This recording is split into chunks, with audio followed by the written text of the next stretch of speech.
Hello everyone, welcome back to my channel. So before we can begin playing the guitar, we have to first buy a guitar. So I don't recommend buying an expensive guitar when you're just starting out, especially if you don't really know what you're doing, just like I didn't know what I was doing. You want to go with the cheapest. You could do like $100, $200. Sometimes they have really good $100 guitars, okay? Cheap guitars are fine. So when you're starting out, you don't want to go too expensive.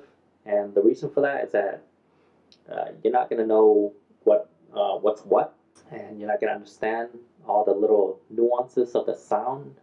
So most people, when you're starting out, like me, you're not going to notice the difference between a good quality guitar and a cheap guitar. You also need to realize that you can modify a guitar to make it sound nice. So it's sort of like buying a Honda Civic, but then you're modifying it to drive like a Porsche. It's not a Porsche, but it's good enough, you know. You can get it to that level. And you can do that with, getting new strings and whatnot. So go cheap at first, don't overdo it. And when you're looking for a guitar, there's going to be classic guitar, an acoustic guitar, or even an electric guitar. But right now I'm just going to concentrate on the two, classical and acoustic. With classical guitars, the reason why I went with the classical guitar is because I like the nylon strings, I like the way it feels, the warm sound that I get from it. I used to have an acoustic guitar, but I didn't like the sound of it, the metallic feel of it, and also on my fingers, and it just didn't feel right to me. But a nylon string felt right. And also with the classical guitar, it's wider, so the neck here, it's a lot wider. As you can see, like this is it's wider like this, but an acoustic guitar, it's a little bit narrower. So it might be easier in one way to play because you're not reaching so much like this, But at the same time, it doesn't provide enough space for your fingers to hit the string, and that I kind of like the extra space that classical guitars give me. And I believe with the acoustic guitar, it's the fret here, the spaces between the frets are actually a little bit narrower. I could be wrong about that, but I kind of feel like it's a bit narrower. When I owned the acoustic guitar, I didn't feel like I had to like stretch very far, but with the classic guitar, I do have to stretch a lot further. And if you count how many frets there are here, the 12th fret comes all the way to the end here, whereas in an acoustic guitar, the 12th fret ends like right around here somewhere, so it's not all the way at the end. So it might be smaller. I don't know. I could be wrong.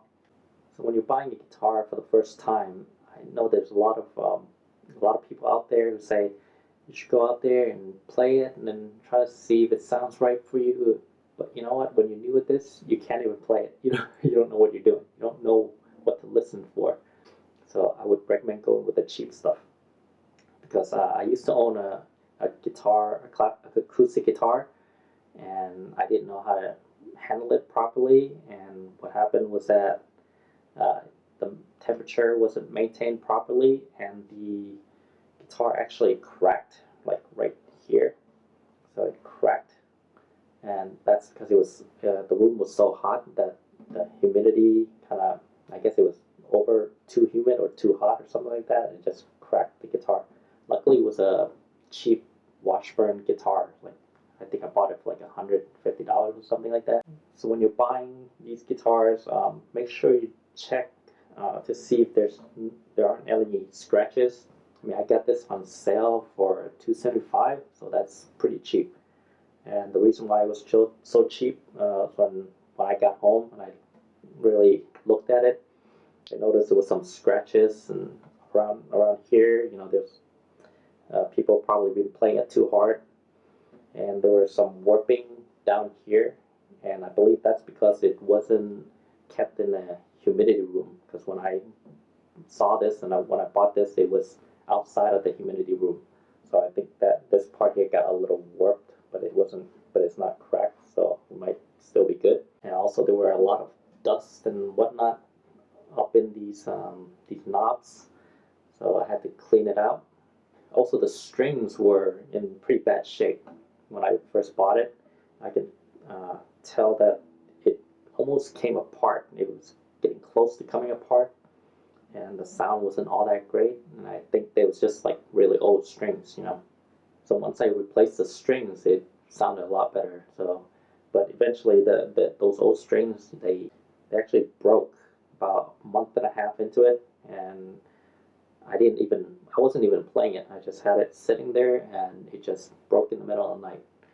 So it was getting old. It was getting to be that point.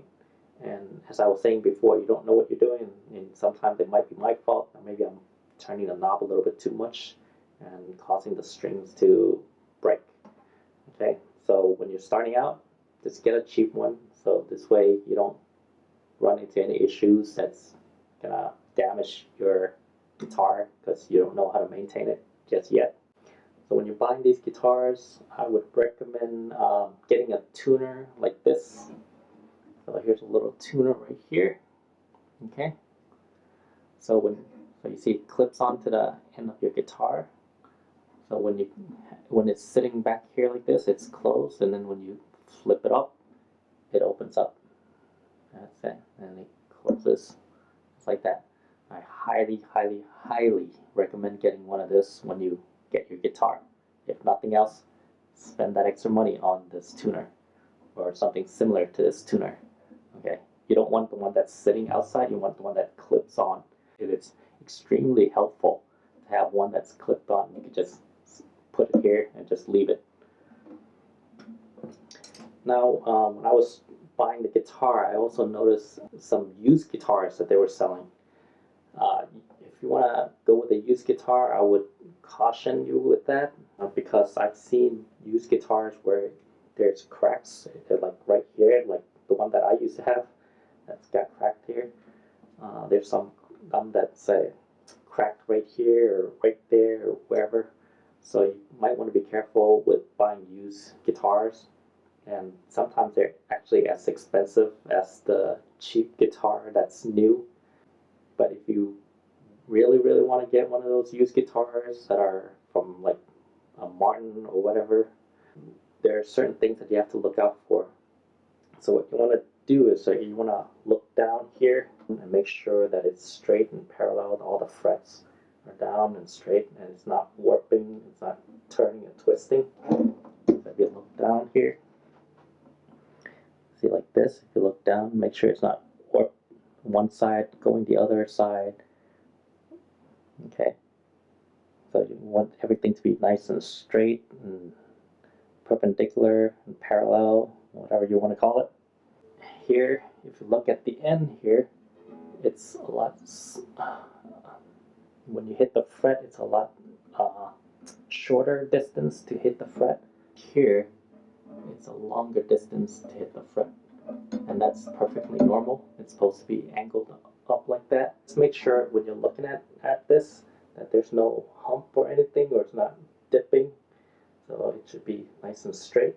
And also they have like laminated tops and hardwood tops. I mean, the hardwood's gonna be a lot tougher, but laminate, I hear it's better at maintaining the humidity level, I guess, so it won't crack as easily as a hard top.